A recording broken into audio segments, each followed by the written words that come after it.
விட்டதும் ஓடி வர என்னால் முடியுமா?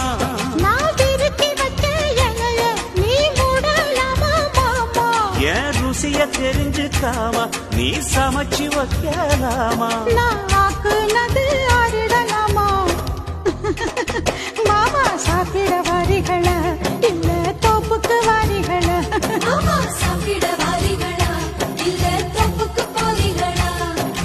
சீரக சப்பா நெல்லு குத்தினா சோறு சமைச்சிருக்கேன் மாமா, சோறு சமைச்சிருக்கேன்.